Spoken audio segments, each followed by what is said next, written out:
Let us here. ఇక్కడ పెద్దవాళ్ళు చాలా మంది కూడా ఉన్నారు, ప్రొఫెసర్లు ఉన్నారు, ఇంకా చాలా మంది పెద్ద పెద్ద అడ్వకేట్స్ కూడా వచ్చారు ఇక్కడికి. లెట్ us యాక్చువల్గా అందరి ఒపీనియన్ ఇన్న తర్వాత మనం I think we will go for a debate. ఏంటిది, ఎలా వెళ్ళాలి, ముందుకెళ్ళాలి, రోడ్ మ్యాప్ ఏంటనే దాని మీద కూడా వెళ్ళడం అనేది ఇంపార్టెంట్. సో ముందుగా centre for better India research foundation వారు ఈ యొక్క ప్రోగ్రామ్ని, రౌండ్ టేబుల్ కాన్ఫరెన్స్ని ఆర్గనైజ్ చేసిన దానికి చాలా నిజంగా అభినందనీయం. ఎందుకంటే ఇలాంటి రౌండ్ టేబుల్ కాన్ఫరెన్స్ అనేది డిబేట్ చేస్తేనే, సుప్రీంకోర్టు 500 పేజీల జడ్జిమెంట్ ఉందండి. దీన్ని మనం డిబేట్ చేయకుండా ఎవరిని చూసినా కానీ లాస్ట్ పేజో ఫస్ట్ పేజో చదివితే ఏం అర్థం కాదు. ఇందులో సుప్రీంకోర్టు మొత్తం ఏం చెప్పింది అనేది కూడా మనకు తెలవాలి. కాబట్టి ఈ యొక్క సంస్థ ఈ ప్రోగ్రామ్ని ఆర్గనైజ్ చేయడం అనేది నిజంగా హర్షదాయకము. ఈ ప్రోగ్రామ్కి ఆర్గనైజర్గా ఉన్నటువంటి డైరెక్టర్ మామిడి నారాయణ గారు, విచ్చేసినటువంటి మన సుప్రీంకోర్టు అడ్వకేట్ శ్రీధర్ గారు, ప్రొఫెసర్ గాలి వినోద్ కుమార్ గారు, ప్రొఫెసర్ కంచె ఐలయ్య గారు, ప్రొఫెసర్ హరగోపాల్ గారు, ఇంకా మిగతా ఉన్నటువంటి ప్రొఫెసర్ విశ్వేశ్వరరావు గారు, ఇంకా ఉన్నటువంటి పెద్దలు, అడ్వకేట్లు, ఇక్కడికి విచ్చేసినటువంటి అందరికి కూడా నా యొక్క హృదయపూర్వక నమస్కారాలండి. ఈరోజు మనం డిస్కస్ చేయాల్సింది సుప్రీంకోర్టు ఇచ్చినటువంటి ఈ యొక్క ల్యాండ్ మార్క్ జడ్జిమెంట్ ఏదైతే ఈవి చిన్నయ్యని రివర్స్ చేస్తూ జడ్జిమెంట్ ఇచ్చింది అన్న దాంట్లో మనం డిస్కస్ చేస్తా ఉన్నాం. మనందరికీ తెలుసు, ఈవి చిన్నయ్య జడ్జిమెంట్ని రివర్స్ చేసింది సుప్రీంకోర్టు 2004లో. ఏదైతే ఈవి చిన్నయ్య జడ్జిమెంటు మనకు Andhra Pradesh schedule caste rationalisation and reservation act 2000ని కొట్టివేస్తూ ఏదైతే జడ్జిమెంట్ ఇచ్చిందో, ఆ జడ్జిమెంట్ని ఈరోజు తిరగరాస్తూ 7 మెంబర్ జడ్జి బెంచ్ యొక్క డెసిషన్ మనకు 1 ఆగస్ట్ 2024 రోజున మనకు రావడం జరిగింది. అయితే ఇందులో మనం అందరం కూడా చూసింది ఏంటంటే, చాలా వరకు కూడా, అంటే నేను ప్రెస్ వారిని కూడా తప్పుపట్టట్లేదు, ఎక్కడ ఎవరిని తప్పుపట్టట్లేదు, మనం ఎంతవరకు చూస్తున్నామంటే ఈవి చెన్నయ్య గారి జడ్జిమెంట్ ఏదైతే ఉందో సుప్రీంకోర్టు దాన్ని రివర్స్ చేసింది అని మాట్లాడుతూ ఉన్నాం. కానీ ఈ యొక్క 1 ఆగస్ట్ 2024 ఇచ్చినటువంటి జడ్జిమెంటు ఎంత వైడ్ జడ్జిమెంటు, దానిలో ఏమేమి సమగ్రంగా ఏమేమి చెప్పారనేది కూడా చాలా ఇంపార్టెంట్. ఓన్లీ ఈవి చెన్నయ్య జడ్జిమెంట్ని ఒక్కదాన్నే రివర్స్ చేస్తూ రాయలేదు ఈ జడ్జిమెంటు. Kindly note it. ఎప్పుడైతే ఈవి చెన్నయ్య జడ్జిమెంట్ని రివర్స్ చేస్తే, అంతకుముందు ఉన్నటువంటి Andhra Pradesh schedule caste rationalization reservation act 2000 act ఇమ్మీడియట్గా ఇంప్లిమెంటేషన్లోకి రావాలి. కానీ రాదు. ఎందుకంటే ఈరోజు 2024లో డెలివర్ చేసినటువంటి జడ్జిమెంటు చాలా వైడెస్ట్ జడ్జిమెంట్. ఎంత 500 పేజీల జడ్జిమెంట్ రాయడానికి కారణము, ఇందులో 3 విధాలుగా దీన్ని డిస్కస్ చేయడం జరిగింది. ఒకటి, ఈవి చిన్నయ్య జడ్జిమెంట్ ఏదైతుందో ఏం చెప్పింది, దాన్ని మనం రివర్స్ చేయాలా చేయకూడదా, ఒకవేళ రివర్స్ చేస్తే క్లాసిఫికేషన్ ఏ విధంగా చేయాలి, క్లాసిఫికేషన్ చేసిన తర్వాత కూడా రిజర్వేషన్ని ఏ విధంగా ఇవ్వాలి, ఈ 3 పాయింట్స్ మీద డిస్కస్ చేయడం జరిగింది. మనం ఫస్ట్ పాయింట్లోనే డిస్కస్ చేస్తా ఉన్నాం ఈవి చెన్నయ్య జడ్జిమెంట్ రివర్స్ చేసిందని. కానీ నెక్స్ట్ 2 పాయింట్స్ ఉన్నవి, చాలా ఇంపార్టెంట్ పాయింట్స్ ఈ 2 కూడా. వాటి మీదనే స్టేట్ గవర్నమెంట్ యాక్ట్ చేయడానికి ఉన్నటువంటి పరిస్థితులు, బౌండరీస్ని గీసిపెట్టింది సుప్రీంకోర్టు. అవి మనం తెలవకుండా మనం ఎంతసేపు ఈవి చెన్నయ్య గారి జడ్జిమెంట్ మీదనే ఉంటే మన స్టేట్ గవర్నమెంట్ని మనం క్వశ్చన్ చేసే యొక్క విధానం ఉండదు. కాబట్టి let me take you to that points. ఆ పాయింట్స్కి మనం వెళ్దాం. ఎప్పుడైతే ఫస్ట్ ఈవి చెన్నయ్య జడ్జిమెంట్ సుప్రీంకోర్టులో ఏదైతే ఇచ్చిందో, ఏమని చెప్పిందండి, రిజర్వేషన్ ఎస్సీస్లో ఉన్నటువంటి రిజర్వేషన్ని కొట్టివేస్తూ ఏం చెప్పిందంటే, ఏదైతే ప్రెసిడెన్షియల్ ఆర్డర్లో ఉన్నటువంటి షెడ్యూల్డ్ కులాలని ఏదైతే పెట్టామో అవన్నీ కూడా హోమోజీనస్ కులాలు కాబట్టి వాటిని మార్చడానికి వీల్లేదు, వాళ్ళల్లో వ్యత్యాసం తీసుకురావడానికి వీల్లేదు అని చెప్పింది. హోమోజీనియస్ అంటే నేను చిన్నగా ఒక ఉదాహరణకు చెప్తాను, నాకు తెలిసిన ఉదాహరణ. మామిడి పండ్లన్నీ ఒకే తోటలో పండిన మామిడి పండ్లన్నీ కూడా ఒకే మూసలో పోశారు అని అనుకుంటే అన్నీ ఒకే విధంగా ఉంటాయి. కానీ వేరు వేరు తోటలలో పండిన మామిడి పండ్లన్నీ ఒకే మూసలో పోసినప్పుడు ఒక పండు ఎక్కువ పండు ఉంటుంది, ఒకటి తియ్యగా ఉంటుంది, ఒకటి పుల్లగా ఉంటుంది, ఇది ఉంటుంది. కాబట్టి ఇక్కడ మనం తెలుసుకోవాల్సింది ఏంటంటే హోమోజీనియస్ హెటరోజీనియస్ డెఫినేషన్. హోమోజీనియస్ అంటే అన్ని పళ్ళు ఒకే తోటలో పండినవి కాబట్టి అవన్నీ తీసుకొచ్చి ఒకే దగ్గర వేసి వాటికి ఈక్వల్ రిజర్వేషన్ ఇవ్వాలి అని చెప్పడం జరిగింది. ఎవరు? ఈవి చెన్నయ్య కేసులో 5 మెంబర్ జడ్జిమెంట్ చెప్పడం జరిగింది. ఇప్పుడు దాన్ని మనం ఈ పళ్ళన్నీ ఒకే తోటలవా లేకపోతే వేరువేరు తోటల నుంచి తీసుకొచ్చి ఒకే మూసలో పోసిన పళ్ళ అనేది ఇప్పుడున్న జడ్జిమెంట్లో డిసైడ్ చేయడం జరిగింది. ఏదైతే డెసిషన్ తీసుకునేటప్పుడు ఇది మోస్ట్లీ మీరు చూసినట్లయితే కూడా ఈ జడ్జిమెంట్ అంతా కూడా ఒక ఒపీనియన్ లాగా ఉంటుంది. ఎక్కడ కూడా డైరెక్షన్స్ ఉండవు. ఎందుకంటే స్టేట్ గవర్నమెంట్ మీద చాలా పెద్ద రెస్పాన్సిబిలిటీ పెట్టింది. ఎలా చేయాలి దీన్ని, అదంతా కూడా ఒక రేషనలైజేషన్ అనేది, దాన్ని తీసుకురావడానికి ఏం చేయాలనేది ఒక పెద్ద ఒక నాకు తెలిసి స్టేట్ గవర్నమెంట్ మీద ఒక సముద్రంలో ఈదేటటువంటి అంత పెద్ద యొక్క, నా ఒపీనియన్, అంత పెద్ద యొక్క ప్రయత్నాన్ని చేయండి అని చెప్పడం జరిగింది. దీంట్లో నాకు తెలిసి నా 35 years experience of high court and సుప్రీంకోర్టులో ఇలాంటి కేసులలో చాలా కష్టతరం. ఎందుకంటే సుప్రీంకోర్టు కూడా ఎక్కడ కూడా కేటగరైజేషన్కి చెప్పలేదు. 2 పాయింట్లు మనం చూడాలి. ఒకటి రిజర్వేషన్ ఇన్ రిజర్వేషన్స్, ఇంకోటి restriction in reservations. First thing is రిజర్వేషన్లలో మళ్ళీ రిజర్వేషన్ ఇవ్వాలా ఇవ్వకూడదా అనే దాని మీద డెసిషన్ తీసుకుని ఈ యొక్క ఉన్నటువంటి కులాలన్నీ కూడా ఏవైతే ప్రెసిడెన్షియల్ ఆర్డర్లో ఉన్న కులాలన్నీ కూడా అవన్నీ కూడా హోమోజీనస్ కాదు, ఇవన్నీ హెటరోజీనస్ కులాలు, వేరు కులాల నుంచి వచ్చాయి. వాటి యొక్క బ్యాక్వర్డ్నెస్ కానీ వాటికి ఉన్నటువంటి సోషల్ అండ్ ఎకనామిక్ బ్యాక్వర్డ్నెస్ కానీ వేరు పద్ధతుల్లో ఉంది కాబట్టి వాటిని క్లాసిఫికేషన్ చేయడం వల్ల ఆర్టికల్ 15(4) కానీ ఆర్టికల్ 14 కానీ ఆర్టికల్ 16(4) కానీ ఎక్కడ ఇబ్బంది జరగదు. ఏదైతే జస్ట్ ఈవి చిన్నయ్యలో చెప్పిందో అది జరగదు. కాకపోతే ఏ విధంగా చేయాలి, కొత్తది ఒకటి తీసుకురావడం జరిగింది ఇందులోకి, రెస్ట్రిక్షన్ ఇన్ రిజర్వేషన్. మొట్టమొదటిసారిగా చాలా వరకు ఈ కేసు ఇందిరా సహానీ కేసు మీద డిసైడ్ అవుతూ వచ్చింది. ఇందిరా సహానీ కేసు అంతా కూడా ఓబీసీస్ మీద మండల్ కమిషన్ మీద 1992 మండల్ కమిషన్ వేసిన తర్వాత 1995లో ఈ జడ్జిమెంట్ రావడం జరిగింది. అప్పుడున్న జస్టిస్ ఈవి కృష్ణయ్య గారు క్రిమి లేయర్ సిస్టమ్ని తీసుకొచ్చి పెట్టారు. సో ఇప్పుడు కూడా ఇందిరా సహానీ నుంచి బారో చేస్తూ ఎస్సీస్లో కూడా క్రీమీ లేయర్ ఉండాలి అనేది రెస్ట్రిక్షన్ ఇన్ రిజర్వేషన్ని తీసుకొచ్చి ముందు పెట్టారు. ఇప్పుడు ఇది ఒక పెద్ద సమస్య, రెస్ట్రిక్షన్ ఇన్ రిజర్వేషన్ అనేది. రెండోది ఆర్టికల్ 16(4) ఏదైతుందో ఇప్పటి వరకు ఎస్సీ ఎస్టీస్కి మాత్రమే ఉంది రిజర్వేషన్ ఇన్ పోస్ట్ సర్వీస్లో.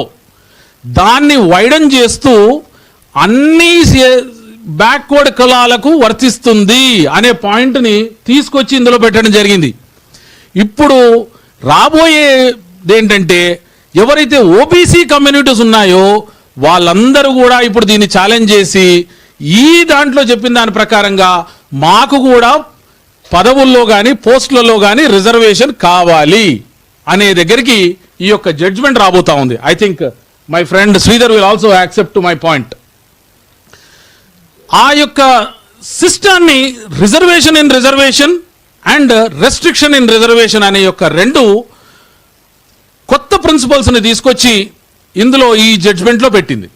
ఫస్ట్ థింగ్ మనం చూస్తే, సరే కేటగరైజేషన్ మన క్రీమీ లేయర్ని మనం ఒకసారి పక్కకు పెడితే రిజర్వేషన్ ఇన్ రిజర్వేషన్కి వచ్చినప్పుడు జస్టిస్ ఈవి చిన్నయ్య గారి యొక్క జడ్జిమెంట్ని రివర్స్ చేస్తూ చెప్పిన తర్వాత క్లాసిఫికేషన్ చేయొచ్చు అండర్ ఆర్టికల్ 14 ప్రకారంగా క్లాసిఫికేషన్ చేయడం వల్ల తప్పు లేదు అనేది ఒక తీసుకొని రావడం జరిగింది. కానీ ఈ క్లాసిఫికేషన్ ఏ విధంగా చేయాలి అనే దానికి ఒక 2 ప్రిన్సిపల్ థియరీని తీసుకొచ్చారు. ఒకటి ఏంటంటే క్లాసిఫికేషన్ చేసేటప్పుడు ఈ యొక్క కులాలలో there should be rational principle for differentiation.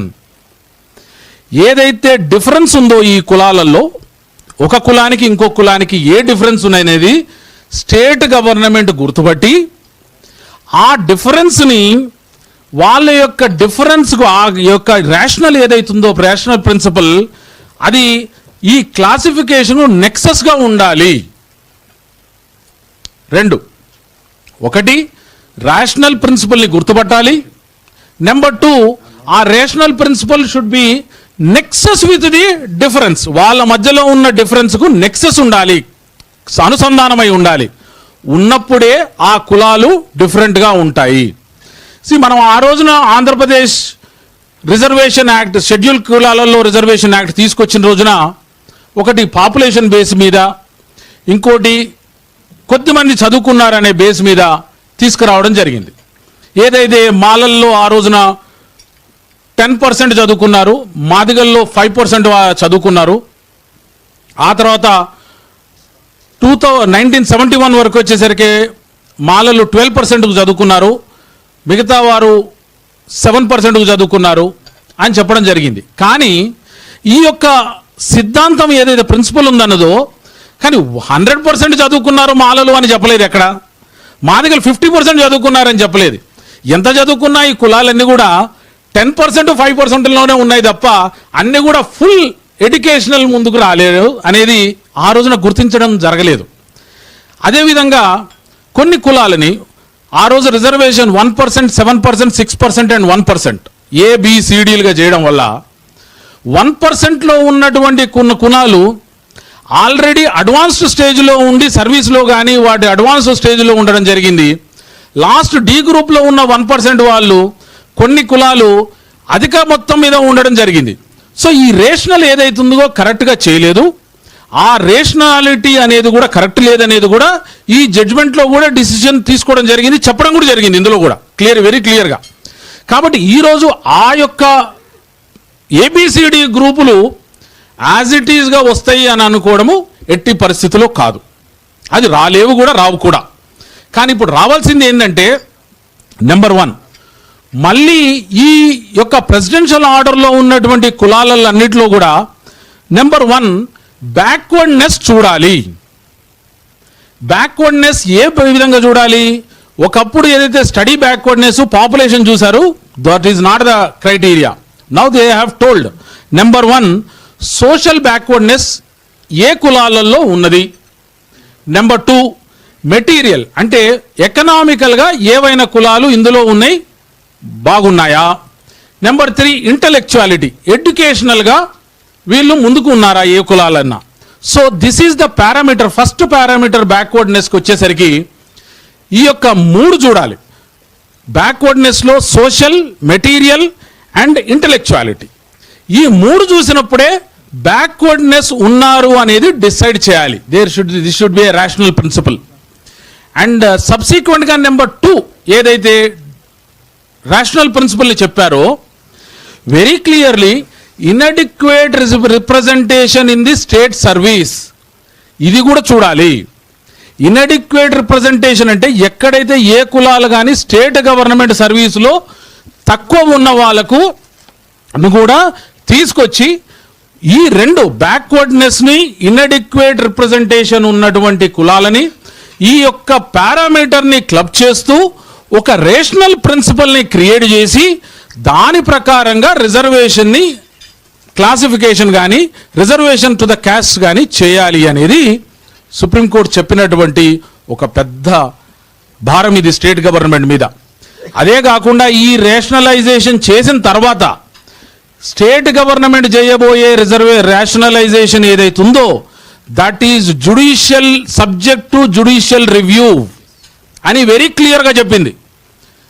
అంటే ఎక్కడన్నా రేషనల్ స్టేట్ గవర్నమెంట్, ఏ స్టేట్ గవర్నమెంట్ కానీ రేషనల్ పొలిటికల్గా కానీ వాళ్ళకు కావాల్సిన విధంగా ఏ విధంగా నాన్న కానీ రేషనల్ ప్రిన్సిపల్ని తీసుకువస్తే ఇమ్మీడియట్గా యూ కెన్ కమ్ టు హైకోర్ట్స్కి కానీ లేదా మా దగ్గరికి సుప్రీంకోర్టుకి కానీ మీరు రావచ్చు.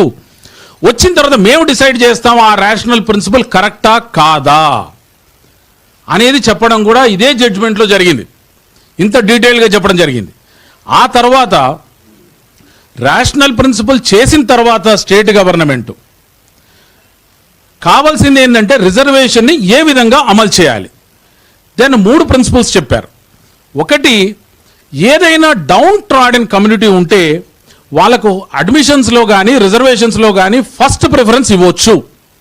కానీ అలా ఇస్తే అది అన్కాన్స్టిట్యూషనల్ అవుతుంది. ఎందుకంటే ఒక్కొక్కసారి మొత్తం ఉన్న రిజర్వేషన్లన్నీ వాళ్ళే తీసుకొని వెళ్ళిపోతే మిగతా వారికి మిగలకుండా అవుతాయి. కాబట్టి దట్ ఈజ్ అన్కాన్స్టిట్యూషనల్ అని చెప్పడం జరిగింది. ఆ విధంగా చేయడానికి వీల్లేదు. ఒకే కమ్యూనిటీకి ప్రిఫరెన్స్ ఇస్తూ వాళ్ళని తీసుకొచ్చి ముందు పెట్టి వాళ్ళని ఫస్ట్ ఫిలప్ చేస్తాం, వాళ్ళకి ఫస్ట్ రిజర్వేషన్ ఇస్తాం అనేది చెప్పడానికి లేదు. మిగతా 2 ప్రిన్సిపల్స్ని దాంట్లో ఏ ప్రిన్సిపల్ కావాలంటే డిపెండింగ్ ఆన్ ద రేషనల్, ఏదైతే సర్వేస్ చేస్తారో, ఏదైతే డేటా తీస్తారో ఆ డేటాని బేస్ చేసుకొని ఈ 2 ప్రిన్సిపల్స్లో ఏదో ఒక ప్రిన్సిపల్ అప్లై చేయొచ్చు. ఒక ప్రిన్సిపల్ క్లాసిఫికేషన్ చేసి ఏవైతే గ్రూప్స్ని క్లాసిఫికేషన్ చేసి ఆ క్లాసిఫికేషన్ ప్రకారంగా ప్రిఫరెన్స్ ఇస్తూ ఫిలప్ చేయొచ్చు.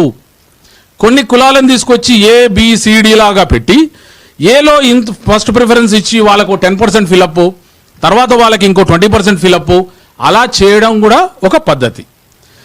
కానీ క్యారీ ఫార్వర్డ్ సీట్స్ ఏవైతే ఉన్నాయో అప్పుడు అన్ని కూడా అన్ని కులాలకు సరిగా పంచాలి నెక్స్ట్ ఇయర్లో, సబ్సీక్వెంట్ ఇయర్స్లో. లేదా 3వ ప్రిన్సిపల్ ఏం చెప్పిందంటే ఎక్స్క్లూజివ్గా ప్రతి కమ్యూనిటీని మొత్తం ఒక బేరీజ్ వేసి కమ్యూనిటీలలో స్ట్రెంగ్త్ ఎంత ఉంది, ఎంతమంది ఉన్నారు, వారి సోషల్ బ్యాక్వర్డ్నెస్ ఎంత ఉంది, గవర్నమెంట్ పోస్టులలో వాళ్ళు ఎంతమంది ఉన్నారు, ఈ డేటా మొత్తం తీసిన తర్వాత ఓ రేషనల్ వచ్చిన తర్వాత క్యాస్ట్లు ఎన్ని ఉన్నాయి మన స్టేట్లలో చూసి ఏ క్యాస్ట్కు ఎంత రిజర్వేషన్ ఇవ్వచ్చు అని డిసైడ్ చేసి ఒక రేషనల్ ప్రిన్సిపల్ని తీసుకురావాలి అనే దాన్ని సుప్రీంకోర్టు చెప్పడం జరిగింది. ఇవన్నీ చెప్పినా కానీ మొత్తం అన్నీ కూడా ఒక ఒపీనియన్ మాదిరిగా ఒక అంబిగ్విటీలో తీసుకున్న, నా ఒపీనియన్ ఇట్స్ ఎ బిగ్ అంబిగ్విటీకి తీసుకెళ్లారు.